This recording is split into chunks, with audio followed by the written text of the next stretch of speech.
चले भाई, बुधवार की सुबह तो आज होनी है निफ्टी बैंक की वीकली एक्सपायरी, प्लस हमेशा की तरह कल निफ्टी की एक्सपायरी से पहले वाला इंपॉर्टेंट पेनल्टीमेट सेशन है जिसके लिए हमें ब्रेस अप करना है। आज से आरबीआई की जो मॉनेटरी पॉलिसी कमेटी है एमपीसी, उसकी 3 दिवसीय बैठक की शुरुआत होगी। फ्राइडे को सुबह 10 बजे क्रेडिट पॉलिसी आउटकम आ जाएगा। अच्छा, ग्लोबली आगे के सेंट्रल बैंकर्स के रुख पर फोकस है, तो उस कड़ी में important ECB president Christine Lagarde की एक स्पीच लाइंड अप है। एफओएमसी मेंबर्स, कई सारे एफओएमसी मेंबर्स, फेड के, उनकी भी आज भाषण, उनकी भी आज स्पीचेस है, तो ये सब इंपॉर्टेंट होगा। आज ओपेक प्लस की मीटिंग शेड्यूल्ड है। क्रूड बहुत वोलेटाइल, 96, 97 करेक्ट होकर 90, 91 वापस इंचअप करने की कोशिश। उस बीच ओपेक प्लस की आज बैठक। आज सुबह तड़के सुबह 10:30 बजे कैबिनेट और सीसीईए की भी मीटिंग शेड्यूल्ड। ये सारा एक्शन आज कैप्चर करना है। और एशिया में चाइना आज फिर छुट्टी मना रहा है। नेशनल डे था उसका संडे को, लेकिन दरअसल पूरे हफ्ते वो छुट्टी मनाएंगे। खैर, वो छुट्टी मनाएंगे, हमें तो काम करना है, काम पे कर लिया जाए फोकस। और कल हफ्ते की जो शुरुआत हुई थी, काफी खराब ग्लोबल क्यूज के बीच में शुरुआत हुई थी। दिक्कत वाली शुरुआत थी पर बुरी नहीं थी, क्योंकि जिस तरह से गिफ्ट निफ्टी इंडिकेट कर रहा था 100-125 पॉइंट का दबाव के साथ हम कामकाज करेंगे, लार्जली उसी बैंड में दिन भर कामकाज हुआ। खुलने के बाद एडिशनल प्रेशर नहीं आया, आधे % के आसपास की कमजोरी के साथ हम टिके हुए नजर आए सेशन की क्लोज पे। और इसके, ये तो लार्ज कैप्स की कहानी थी। इसके beyond mid caps, small caps, ऐसे क्यूज के बीच में हरे निशान में बंद हुए। ब्रेथ आपकी स्क्रीन पर थी, लार्जली 1:1 का रेशियो, इवनली पॉइज्ड, तो सब ठीक था, चंगा सी। पर यह कल की कहानी है। आज फिर से कुछ समीकरण बदलते हुए, वो मराठी में कहते हैं अतब माझी सटकली, तो इक्विटी सुन नहीं रहा था बॉन्ड्स की, डॉलर्स की, तो और गुस्सा हो गए। एक बार रखिए यूएस की इस समय की बॉन्ड यील्ड 10 साल की 4.8 के पार। कल हम लोग 4.7 पे चिंता कर रहे थे और 10-12 बेसिस पॉइंट्स इंचअप कर गई ओवरनाइट। डॉलर इंडेक्स वहीं 107 के आसपास डटा हुआ नजर आएगा आपको, और इसका खामियाजा इवेंचुअली इक्विटीज रियलाइज कर रही हैं। इक्विटी अब घबरा गया है। लाइए जरा यूएस के कल के मार्केट्स। कल तीनों बेंचमार्क्स खासे प्रेशर में, 1.25% से 1.25% का दबाव।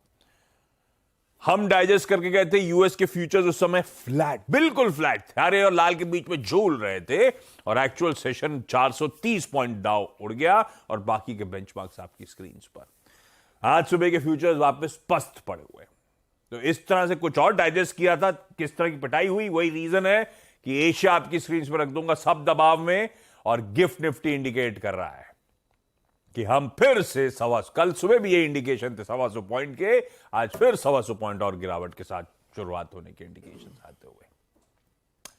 ऐसे में ये ग्लोबली हो क्या रहा है, ये बॉन्ड वॉन्ड ऐसा क्यों भागे चले जा रहा है, यील्ड उसकी क्या चल रहा है। नीरज जी बगल में बैठे हैं, इस ग्लोबल क्यूज को पर्सपेक्टिव में रखने के लिए इंपॉर्टेंट है आज ग्लोबल संकेत हमारे लिए। दिन पर दिन चिंताएं बढ़ती चली जा रही है। वीरू ऐसे में बताएंगे कैसे निफ्टी बैंक पर स्ट्रेटेजाइज करना है, कैसे आज पेनल्टीमेट सेशन की तैयारी करी जाए, और हर्षदा बताएंगी सारे इंपॉर्टेंट स्टॉक्स से news. Neeraj ji, good morning.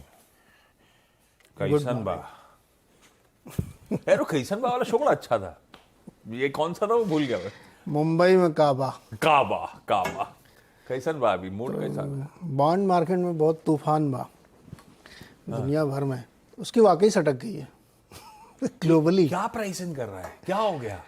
देखिए, वो प्राइसिंग एक हाइक तो नवंबर वाली हम मान के चल लिए, अभी मल्टीपल हाइक। अभी वो चार्ट अभी मत दिखाओ, अभी वो दिखाता हूँ आपको, थोड़ा सा दिक्कत में डालूंगा मैं। कल जो है, कल बॉन्ड यील्ड क्यों अचानक से फिर से सर्ज हुई, मतलब डेली सर्ज हो रही। कल का ट्रिगर ये था कि जो जोल्ट का नंबर आता है, जॉब ओपनिंग्स वाला, तूफानी नंबर आया है, तबाह के नौकरियां हैं वहां पे, 9,60,000 न्यू ओपनिंग्स।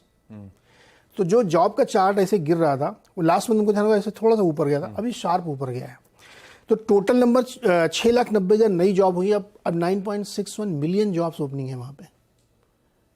मतलब हर आदमी के पास भर्ती वाले आदमी नहीं मिल रहे उनको, 1.7 एक पे 1.7 नौकरियां। यस, सही है। तो जब जॉब मार्केट इतना ऐसी स्ट्रांग है, नौकरियां हो तो आप ऑफिस में भी सीना तान के घूमते रहो, घूम ही रहे हैं तो वहां हार पे, लो जो उखाड़ना है। घूम रहे हैं वहां पे। हिंदुस्तान में पिक्चर ही अलग है।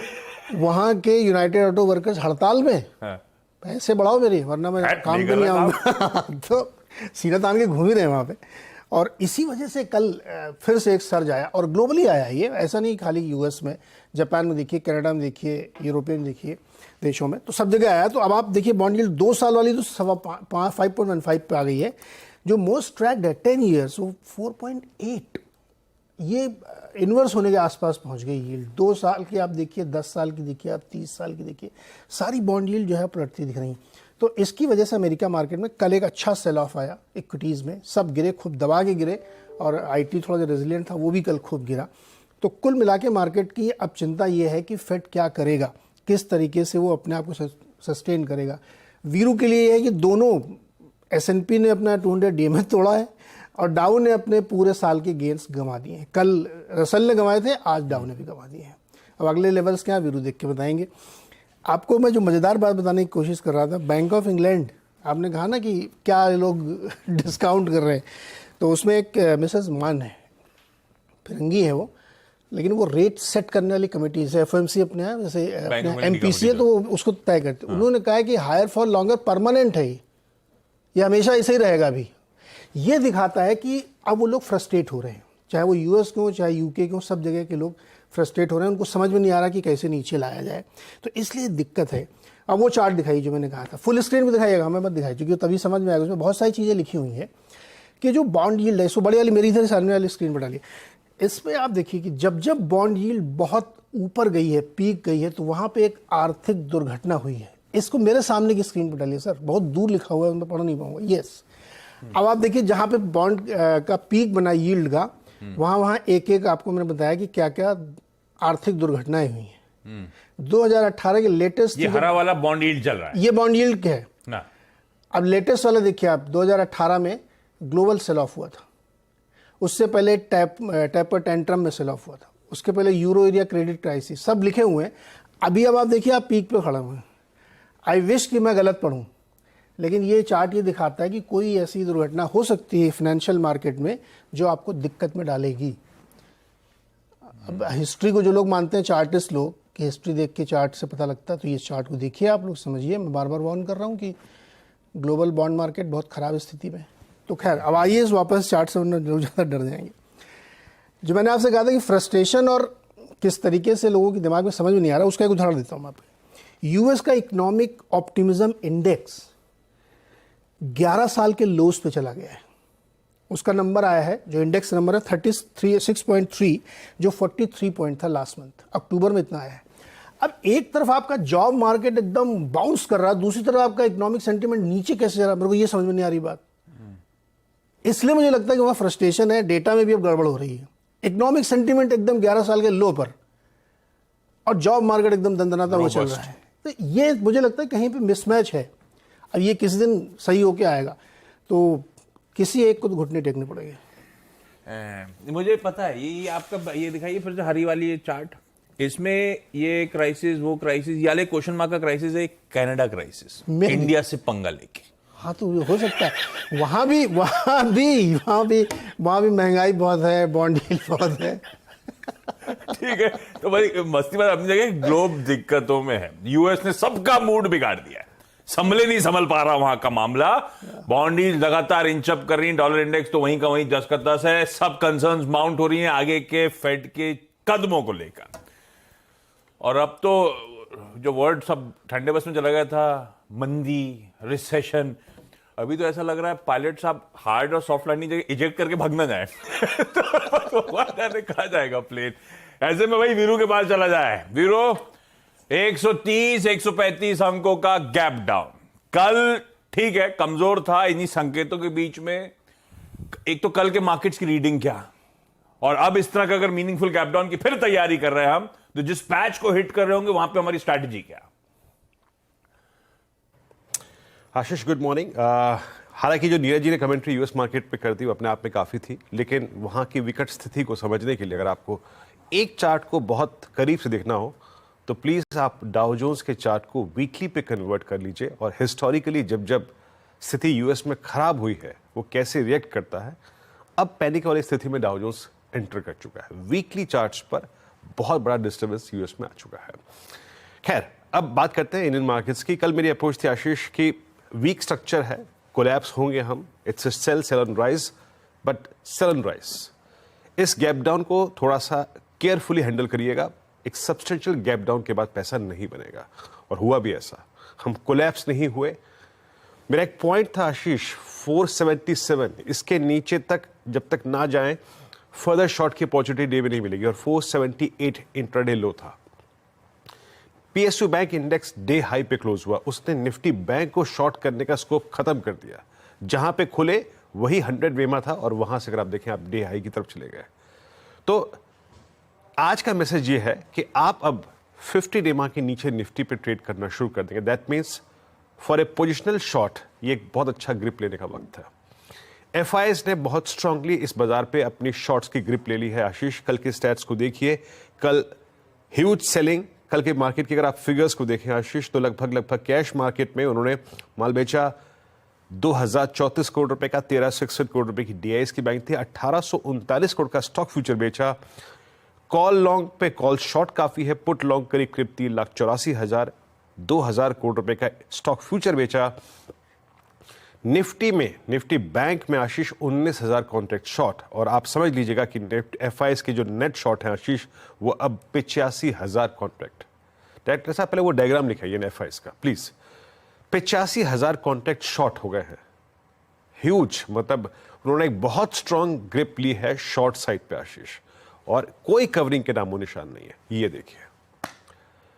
और 50 डेमा के नीचे आपका स्ट्रक्चर भी वर्ल्ड मार्केट के साथ पार्टिसिपेट करने को तैयार होगा। कॉल राइटर्स क्या है, जो पहले 19,800 पे था लास्ट शुक्रवार तक, अब वो नीचे आ गया है। वो 19,700 पे पहले आया और कल 19,600 पे आ गया है। 19,600 का आउटस्टैंडिंग वाई ऑलमोस्ट 1 करोड़ हो गया है। पुट राइटर्स के पास कन्विक्शन नहीं, 19,500 को रीड करने का कोई मतलब नहीं है। आप मेरी अप्रोच करेंगे, देखिए अगर आप शॉर्ट हैं, पोजिशनली आपने शॉर्ट लिया है या कल भी हायर लेवल्स पे शॉर्ट गए, तो शॉर्ट रहिए। आपके लिए आज का दिन अच्छा है। बट जिस प्रकार के कॉल राइटर्स 19,600 पे प्लेस्ड है, 19,700 पे प्लेस्ड है, 19,800 पे प्लेस्ड है, क्लियर मैसेज यही है, बेस्ट सेल हायर लेवल्स पे होगा, गैप डाउन के बाद नहीं। सेल का लेवल्स क्या होगा, रेजिस्टेंस लेके आइए 19,578, 610, इस ट्रेजेक्टरी तक आप कंफर्टेबली शॉर्ट कर सकते हैं। और आज अगर हम 477 के नीचे यानी कल के लो के नीचे सेटल हो गए तो 610 पे अपना पोजिशनल स्टॉप लॉस भी लगा दीजिएगा और शॉर्ट रहिएगा, और शॉर्ट को कैरी भी कर सकते हैं आप। बट आशीष 477 के नीचे 379, 343, 310 तक का स्कोप खुल चुका है। निफ्टी बैंक अगेन यहां पर मैं शॉर्ट की आज राय नहीं दूंगा इतने बड़े गैप डाउन के बाद। क्यों? निफ्टी पीएसयू बैंक इंडेक्स कल डे हाई पे क्लोज हुआ, 44,000 ऑप्शन बेस है, 44,250 पे 100 डे एक्सपोनेंशियल मूविंग एवरेज है। तो यहां पर भी जो सेल होगा आशीष वो कॉल राइटर्स की ट्रेजेक्टरी में होगा। RS1, RS2 पे सेल कीजिए, ना कि बेस के आसपास। बैंक निफ्टी पे गैप डाउन के बाद शॉर्ट नहीं है। हालांकि जो पोजिशनली शॉर्ट थे हायर लेवल्स पे, उनके लिए व्यू यही है कि एक बार फिर से शॉर्ट पे ग्रिप लेनी हो तो रेजिस्टेंस के आसपास लीजिए। निफ्टी बैंक गैप डाउन के बाद शॉर्ट नहीं है। हाँ, 44,020 ऑन द डाउन साइड अगर क्रैक हो जाए, ये जो लेवल मेंशन है, तो 43,857, 43,640 की ट्रेजेक्टरी खुल जाएगी। आशीष निफ्टी बैंक का आज का वेडनेसडे का अप्रोच, लेवल्स आपकी स्क्रीन पर। क्विकली हर्षदा के पास चला जाए और समझे जाए सारे important stocks in news. Harshada, good morning. Good morning Ashish. HDFC bank radar पर रहेगा। कंपनी ने ऑफ कोर्स मर्जर के बाद मैनेजमेंट में बड़े रीजिग अनाउंस किए हैं। तो रिटेल बिजनेस और मॉर्गेज बिजनेस के लिए नए हेड्स अपॉइंट किए गए हैं। डिजिटल बिजनेस के लिए एक नया सीईओ अपॉइंट किया गया है। तो बड़े बदलाव है और कंपनी बेसिकली अपने बेस को और मजबूत करना चाहती है और रिटेल फुटप्रिंट को बढ़ाना चाहती है। उसी पर्सपेक्टिव से दरअसल ये रीजिग को पढ़ना चाहिए। आईडीएफसी बैंक, जो सीएनबीसी आवाज कल दोपहर में आपको खबर दे भी रहा था कि कंपनी क्यूआईपी लॉन्च करेगी, वो दरअसल कल देर शाम लॉन्च हो चुका है। 3,000 करोड़ का ये QIP है, बेस साइज 2,000 करोड़, ग्रीन शू ऑप्शन 1,000 करोड़ और इंडिकेटिव जो प्राइस है वो कल की क्लोजिंग प्राइस से करीब 4% के डिस्काउंट पर 90 रुपए 25 पैसे तय की गई है। तो वो स्टॉक आप रेडार पर रखेंगे। इसके अलावा आप फोकस करेंगे आज जो Q2 के अपडेट्स आए हैं। कुछ ही देर पहले बजाज फाइनेंस का Q2 अपडेट आया, जहां पर सेकंड क्वार्टर में कंपनी कह रही है नए लोगों की जो बुकिंग है उसमें 26% का इजाफा देखने को मिला है। एसेट्स अंडर मैनेजमेंट नियरली 33% बढ़ते हुए इस क्वार्टर में और AUM सेकंड क्वार्टर करीब 20,100 करोड़ के ऊपर निकलते हुए दिखाई दे रहे हैं। Q1 में नेट लिक्विडिटी सरप्लस था और ओवरऑल ये नंबर्स अच्छे हैं। एवेन्यू सुपरमार्ट के केस में स्टैंडअलोन रेवेन्यू फ्रॉम ऑपरेशंस जो है वो 12,308 करोड़ पर आए हैं और नंबर ऑफ स्टोर्स 336 पर है। वेदांत का भी बिजनेस अपडेट आया है, जहां पर एल्यूमिनियम प्रोडक्शन 2% बढ़ा है, लेकिन माइंड मेटल प्रोडक्शन में 1% की गिरावट है। ओवरऑल पावर सेल्स में 12% का एक अपटिक देखने को मिला। In fact Catholic Syrian bank, South Indian bank, bank of Maharashtra, इन सब कंपनियों पर भी आपकी नजरें होनी चाहिए क्योंकि इनके भी Q2 के अपडेट्स आए हैं। नेस्ले जो आप मेंशन कर रहे थे हेडलाइन में, बोर्ड बैठक 19 अक्टूबर को होने वाली है और स्टॉक स्प्लिट पर दरअसल कंपनी विचार करती हुई दिखाई देगी। तो वो भी एक स्टॉक आप रेडार पर रखेंगे। रखिए इन स्टॉक्स को रडार पे। क्विकली छोटा सा ब्रेक के उस पर आज का इवेंट्स कैलेंडर और कमोडिटी स्ट्रैटेजीज।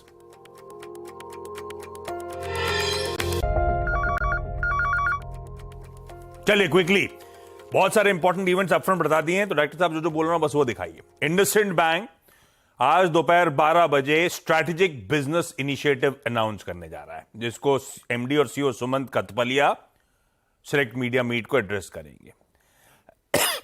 कहा तो जा रहा है कि डिजिटल बैंक सर्विसेज लॉन्च होंगी, देखते हैं। चोलमंडलम फाइनेंस इन्वेस्टमेंट, आपको याद हो QIP और CCDs करे थे, आज इश्यू प्राइस तय होगा, बोर्ड मीटिंग है। अपडेटर सर्विसेज की लिस्टिंग 300 रुपए इश्यू प्राइस, 2.9 टाइम से IPO सब्सक्राइब हुआ था। कल ऑस्ट्रेलिया का इंटरेस्ट रेट डिसीजन आया, पॉज था। आज न्यूजीलैंड की बारी है, देखते हैं क्या निकल कर आता है। US में factory orders, crude oil inventories वगैरह छोड़ देते हैं। मॉनसून, IMD कह रहा है आज और कल के बीच में मॉनसून महाराष्ट्र से विड्रॉल शुरू हो जाएगा। UK के वीजा, स्टूडेंट और टूरिस्ट वीजा आज से महंगे हम सब के लिए। इलेक्टोरल बॉन्ड्स, आज से विंडो खुलेगी। आप भी चाहें किसी पॉलिटिकल पार्टी को पैसा डालना तो आप डाल सकते हैं। SBI की 28 ब्रांचेस में ये पैसा डाला जा सकता है, आपकी मर्जी। गूगल का इवेंट है मेड बाय गूगल, जिसमें आज सारे लेटेस्ट प्रोडक्ट नए इंट्रोड्यूस करे जाएंगे। एक इमेज स्क्रीन पर रखता हूं। आज वर्ल्ड एनिमल डे। हमें तो 3 ही जानवरों से मतलब है, बुल्स बियर्स हमेशा होते हैं और हम रिटेल बीच में वो जो स्लॉटर हो जाते हैं, तो ये वर्ल्ड एनिमल डे सेलिब्रेट होना है आज। और क्रिकेट का वर्ल्ड कप, अरे भाई साहब कल से पहला मैच, लेकिन आज है कैप्टन्स डे। सारे कैप्टन पहुंचेंगे स्टेडियम और आज शाम को 7 बजे नरेंद्र मोदी स्टेडियम में वर्ल्ड कप ओपनिंग सेरेमनी। जिनके पास कल के इंग्लैंड न्यूजीलैंड का मैच है पहला, जिनके पास वो पास है वो आज जा सकते हैं देखने के लिए, उनके लिए एडेड बोनांजा। आशा भोसले, श्रेयस घोषाल, अरिजीत सिंह, रणवीर सिंह, ना जाने कौन कौन सब मिलेंगे आपको। बढ़िया है, सबसे बढ़िया टिकट तो ये, अगर इंडिया पाक नहीं मिला तो ये ले लेना था टिकट। ये सही है। अच्छा, कमोडिटी स्ट्रैटेजी से आज छोड़े जा रहा हूं, दिखाइए जरा स्क्रीन पे। आज की स्ट्रैटेजीज आई हैं अजय केडिया कमोडिटीज की तरफ से। सोना खरीदना है 56,600 का स्टॉप, कच्चा तेल खरीदना है 70 to 80 के स्टॉप के साथ। बाकी के लेवल स्क्रीन पे छोड़े जा रहा हूं 128 पॉइंट नीचे गिफ्ट निफ्टी के संकेतों के साथ। मॉर्निंग कॉल में इतना ही, ब्रेक के उस पार सीधा सौदा।